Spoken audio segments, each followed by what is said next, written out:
తిరిగి BCN news కి స్వాగతం. విద్యుత్ ఒప్పందాలు చేసుకునేందుకు భారీ ముడుపులు చెల్లించిన అదానీని వెంటనే అరెస్టు చేయాలని, రాష్ట్ర ప్రభుత్వంతో అదానీ గ్రూప్ చేసుకున్న ఒప్పందాలను రద్దు చేయాలని డిమాండ్ చేస్తూ సిపిఎం నేతలు విశాఖలో నిరసన వ్యక్తం చేశారు.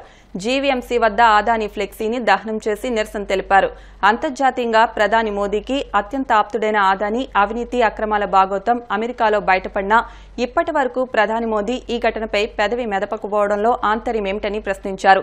గతంలో ఇదే ప్రధాని మోదీ ఢిల్లీ సీఎం కేజ్రీవాల్, జార్ఖండ్ సీఎం హేమంత్ సోరెన్, టీఆర్ఎస్ నేత ఎమ్మెల్సీ కవిత, ప్రతిపక్ష పార్టీ మంత్రుల నేతలను ఆధారాలు లేకపోయినా కేవలం ఆరోపణలతో అరెస్టు చేయించారని అన్నారు. మోదీ ప్రభుత్వం అదానీ విషయంలో ఎందుకని అలసత్వం వహిస్తున్నారో దేశ ప్రజలకు సమాధానం చెప్పాలని డిమాండ్ చేశారు.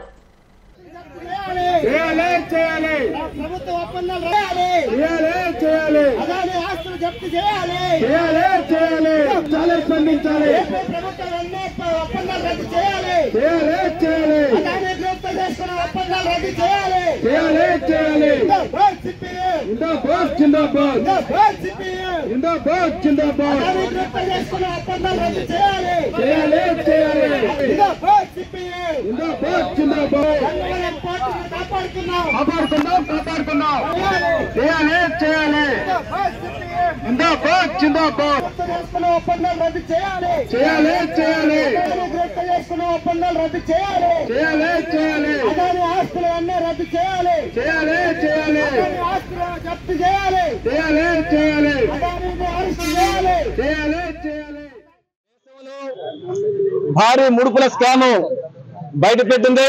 అమెరికా న్యాయ వ్యవస్థ ఫెడరల్ ప్రాసిక్యూటర్లు దేశంలో సౌర విద్యుత్ ఒప్పందం విషయంలో గౌతమ్ అదానీ కంపెనీ 2029 కోట్ల రూపాయలు లంచాలు ముట్టజెప్పిందని చెప్పి ప్రకటించింది. ఈ లూటీ చేసినటువంటి ప్రజాధనాన్ని ఇంతవరకు అదానీకి ఈ రాష్ట్రంలో చేసిన ఒప్పందాలని వెంటనే రద్దు చేయమని చెప్పి సిపిఎం పార్టీగా మేము డిమాండ్ చేస్తున్నాం. లూటీ చేసినటువంటి అదానీని ఇతరులను తక్షణమే అరెస్ట్ చేయాలని చెప్పని మేము డిమాండ్ చేస్తా ఉన్నాం. సౌర విద్యుత్ అత్యంత చౌకగా లభించేది, యూనిట్ 50 పైసలకే దక్కేది. దాని 200 రూపాయలు చెప్పిన ప్రజల మీద భారం వేస్తున్నారు. ప్రజల మీద భారాలు వేసి ఆదానికి వేల కోట్ల రూపాయలు ఆదాయం సమకూర్చి లంచాలు ముడుపులు ముట్టుకోవడం చెప్పి ఈ రోజు రాజకీయ పార్టీ నాయకులకి, అధికార పార్టీ నాయకులకి ఈ రోజు రివాజుగా మారిపోయింది. అదానీ ఈ రోజు ప్రపంచంలోనే కుబేరుగా ఉన్నాడని చెప్పనంటే అదానీకి కేంద్రంలో మోడీ ప్రభుత్వం అనుకున్నటువంటి అవినాభావ సంబంధం లింక్ అనేది ప్రత్యేకంగా కనిపిస్తా ఉంది. అందుకని ప్రజల ఆస్తుల్ని కొల్లగొట్టి అదానీని ప్రపంచ సంపద చేసేటువంటి విధానాలు వెంటనే మోడీ ప్రభుత్వం తీసుకోవాలని చెప్పి డిమాండ్ చేస్తున్నాం.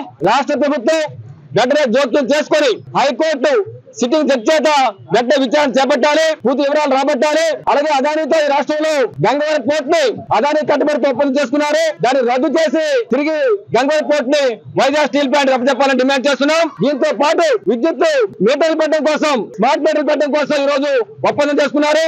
ఆ ఒప్పందం రద్దు చేయాలి. ఈ రాష్ట్రంలో అదానీ కంపెనీతో రాష్ట్ర ప్రభుత్వం చేస్తున్నటువంటి మొత్తం ఒప్పందాలు రద్దు చేసి వాళ్ళకి రైతులు ఇచ్చిన భూముల్ని తిరిగి స్వాధీనం చేసుకోవాలి, ఆస్తులు స్వాధీనం చేసుకోవాలని డిమాండ్ చేస్తున్నాం. అలాగే రాష్ట్ర ప్రభుత్వంతో పాటు ప్రతిపక్ష వైసీపీ స్పందించాలి, అదానీ గురించి చర్యలు చేపట్టాలని చెప్పి మీతో డిమాండ్ చేస్తున్నాం. లేని పక్షులు ఉద్దుతో తప్పదని చెప్పి భారత ప్రధాని నరేంద్ర మోదీతోనే దేశం మరింత అభివృద్ది చెందుతుందని ప్రజలు మరోసారి నమ్మి మహారాష్ట్రలో అత్యంత భారీ విజయాన్ని అందించారని బీజేపీ ఉండి నియోజకవర్గ ఇన్ఛార్జ్ కోర రామ్మూర్తి అన్నారు. పశ్చిమ గోదావరి జిల్లా కాళ్లలో మహారాష్ట్ర ఎన్నికల్లో ఎన్డీఏ కూటమి విజయం సాధించిన సందర్భంగా బీజేపీ ఆధ్వర్యంలో సంబరాలు జరుపుకున్నారు. ఈ సందర్భంగా బీజేపీ, టీడీపీ, జనసేన కూటమి శ్రేణులు బాణసంచా కాల్చి స్వీట్లు పంచుకున్నారు. ఈ సందర్భంగా రామ్మూర్తి మాట్లాడుతూ దేశంపై విషం కక్కుతున్న కాంగ్రెస్ పార్టీకి ఎన్నికల ఫలితాలు చెంపపెట్టని అన్నారు. ఎన్నికల్లో కూటమి ప్రభుత్వాన్ని గెలిపించిన ప్రజలకు ఆంధ్రప్రదేశ్ సీఎం, డిప్యూటీ సీఎంతో పాటు ఎన్డీఏ కూటమి శ్రేణులకు అభినందనలు తెలిపారు. కార్యక్రమంలో బీజేపీ మండల అధ్యక్షుడు సుంకర కాశీ విశ్వేశ్వరరావు, కోలనపల్లి సర్పంచ్ కొనకంచి సూర్యనారాయణమూర్తి, టీడీపీ, జనసేన పార్టీ నాయకులు, కార్యకర్తలు పాల్గొన్నారు.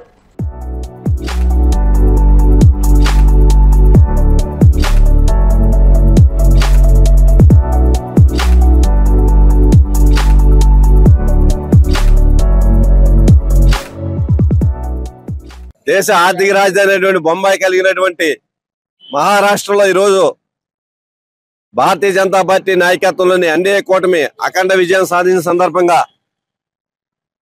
దేశ ప్రధాని నరేంద్ర మోడీ గారికి, భారతీయ జనతా పార్టీ జాతీయ అధ్యక్షులు నడ్డా గారికి శుభాకాంక్షలు తెలియజేస్తున్నాం. అదేవిధంగా ఎన్డీఏ కూటమిని గెలిపించినటువంటి మహారాష్ట్ర ప్రజలందరికీ కూడా ధన్యవాదాలు తెలియజేస్తున్నాం. అదే విధంగా ఈ రాష్ట్ర ముఖ్యమంత్రి చంద్రబాబు నాయుడు గారు, ఈ రాష్ట్ర ఉప ముఖ్యమంత్రి పవన్ కళ్యాణ్ గారు కూడా మహారాష్ట్ర ఎన్నికల ప్రచారంలో పాల్గొని ఈ విజయానికి వారు కూడా కారణమైన సందర్భంగా వారికి కూడా ధన్యవాదాలు తెలియజేస్తున్నాం. హర్యానా చూసాం, మహారాష్ట్ర చూసాం, దేశవ్యాప్తంగా కూడా కాంగ్రెస్ ని తరిమి కొట్టే పరిస్థితులు ఈ రోజు ఉన్నాయి. ఇలాంటి పరిస్థితుల్లో మనందరం కూడా నరేంద్ర మోడీ గారి నాయకత్వాన్ని మరింత బలపరిచి ఎన్డీఏ కూటమికి ఐక్యత చేకూర్చిన రోజున ఈ దేశం ప్రపంచ దేశంలోనే విశ్వగురు స్థానాన్ని చేరుకోవడానికి అత్యంత స్వల్ప దూరంలో మాత్రమే ఉంది. కాబట్టి ప్రజలందరికీ కూడా మరొకసారి భారతీయ జనతా పార్టీ తరఫున శుభాకాంక్షలు, ధన్యవాదాలు తెలియజేసుకుంటున్నాం. ఈరోజు కాలమండలంలో భారతీయ జనతా పార్టీ, జనసేన, తెలుగుదేశం పార్టీ నాయకత్వంలో ఈరోజు ఇక్కడ విజయోత్సవ కార్యక్రమం చాలా సరదాగా అందంగా జరుపుకోవడం జరిగింది. వాళ్ళందరికీ ఇచ్చేసినట్టు నాయకులు, కార్యకర్తలందరూ కూడా పేరు పేరున ధన్యవాదాలు తెలియజేసుకుంటున్నాం.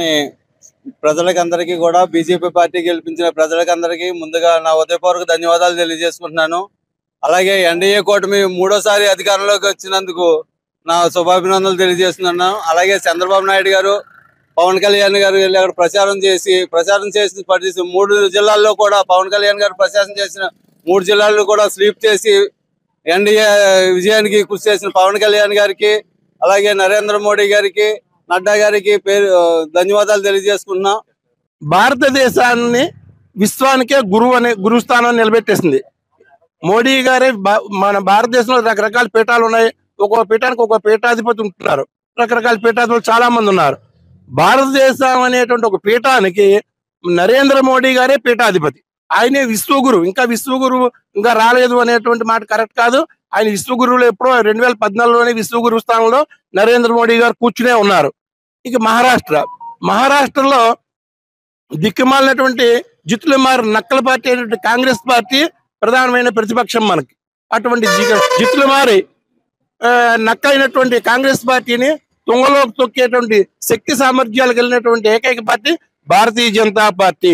ప్రధానమంత్రి నరేంద్ర మోడీ గారు భారతదేశానికి ప్రధానమంత్రి అయిన తర్వాత ఎన్నో కార్యక్రమాలు, ఎన్నో సంస్కరణలు తీసుకొచ్చి కనీసం నెల జీతానికి ఇవ్వలేని పరిస్థితుల్లో మనకు అప్పచెప్పినప్పుడు ఎన్నో ఆర్థికంగా ఎన్నో అన్ని దేశాలు తిరిగి ఎన్నో పారిశ్రామికంగా ఎన్నో రంగాల్లో అభివృద్ధి చేసి ఇవాళ భారతదేశం 3వ ఆర్థిక శక్తిగా దూసుకెళ్ళిపోతున్న తరుణంలో మనకి జరిగిన ఎలక్షన్లు మొన్న కానివ్వండి, ఇప్పుడు కానివ్వండి, భారీ మెజార్టీతో మనకి ఈ రాష్ట్రాల్లో గెలవడం జరిగింది. క్షేత్రస్థాయిలోని రెవెన్యూ సమస్యల పరిష్కారానికి అవసరమైన చర్యలు చేపట్టాలని కాకినాడ జిల్లా జాయింట్ కలెక్టర్ రాహుల్ మీనా అధికారులను ఆదేశించారు. శనివారం కలెక్టరేట్లో joint collector Rahul Meena DRO J వెంకట్రావుతో కలిసి రెవెన్యూ డివిజన్ అధికారులు, అన్ని మండలాల తహసీల్దార్లు, రోడ్డు భవనాల శాఖ ఇంజనీరింగ్ అధికారులతో సమావేశం నిర్వహించారు. జాతీయ రహదారులకు అవసరమైన భూసేకరణ పనులు, పీజీఆర్ఎస్ అర్జీల పరిష్కారానికి తీసుకున్న చర్యలు, నగరవనం, శ్మశాన వాటికలు, డంపింగ్ యార్డులకు స్థలం గుర్తింపు, రీసర్వే, గ్రామ సభల నిర్వహణ, ధాన్యం కొనుగోలు ప్రక్రియ వంటి అంశాలపై జేసీ క్షేత్రస్థాయి అధికారులతో చర్చించారు. అదేవిధంగా కాకినాడ జిల్లాలో కాకినాడ రూరల్, పెద్దాపురం, గొల్లప్రోలు 3 ప్రాంతాల్లో ఇసుక స్టాక్ పాయింట్ల నిర్వహణకు అవసరమైన ఏజెన్సీలను ఇప్పటికే గుర్తించామని, త్వరలో ఇసుక స్టాక్ పాయింట్ల నుంచి ఇసుక బుక్ చేసుకోవచ్చని జేసీ తెలిపారు.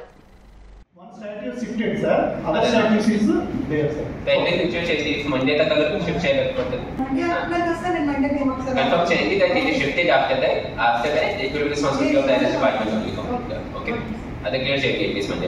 నెక్స్ట్ టైం ఇది మనం అదే ఇష్యూ చేస్తాము. That this has to be clear by that time because this issue is been discussed for last 1 month. Every week అది సేమ్ డిస్కషన్ జరుగుతుంది కదా. Now at least some progress has been seen. We are already mobilized this today. So Monday, if by chance it doesn't happen, you inform directly to us also. Okay. Tirupati జిల్లా చినగొట్టిగల్లు మండలం బాకారపేట పంచాయతీ పరిధిలోని మామిడి తోటలో ఓ ఏనుగు అనుమానాస్పదంగా మృతి చెందింది. మామిడి తోట యజమాని ఏనుగు మృతిపై బాకారపేట అటవీశాఖ అధికారులకు సమాచారం అందించారు. ఘటనా స్థలానికి చేరుకున్న అటవీశాఖ అధికారులు ఏనుగు మృతికి గల కారణాలను అన్వేషిస్తున్నట్లు అధికారులు తెలిపారు. గత కొద్ది రోజులుగా చినగొట్టిగల్లు, ఎర్రవారిపాలెం మండలాల్లో సుమారు 17 ఏనుగుల గుంపు సంచరిస్తున్నట్లు తెలిపారు. మృతి చెందింది మగ ఏనుగు వయసు సుమారు 10 సంవత్సరాలు ఉంటుందని తెలిపారు. వార్తలు ముగించే ముందు ముఖ్యాంశాలు మరొకసారి. నారా లోకేష్ ఆధ్వర్యంలో మంగళగిరిలో మెగా జాబ్ మేళా, భారీ సంఖ్యలో పాల్గొన్న నిరుద్యోగ యువత.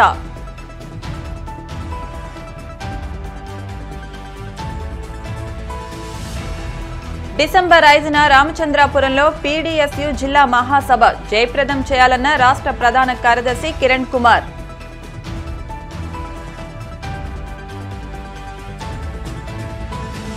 అవినీతికి పాల్పడిన ఆదానిని అరెస్టు చేయండి. జీవీఎంసీ వద్ద ఆదాని ఫ్లెక్సీని దహనం చేసిన సిపిఎం నేతలు.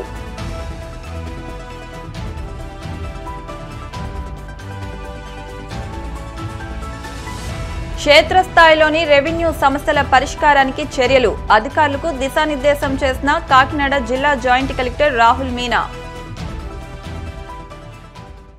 ఈ వార్తలు ఇంతటితో సమాప్తం. మరిన్ని వార్తల కోసం BCN digital YouTube channel, Facebook page ను ఫాలో అవ్వండి. అప్డేట్ వార్తల కోసం ప్లీజ్ సబ్స్క్రైబ్.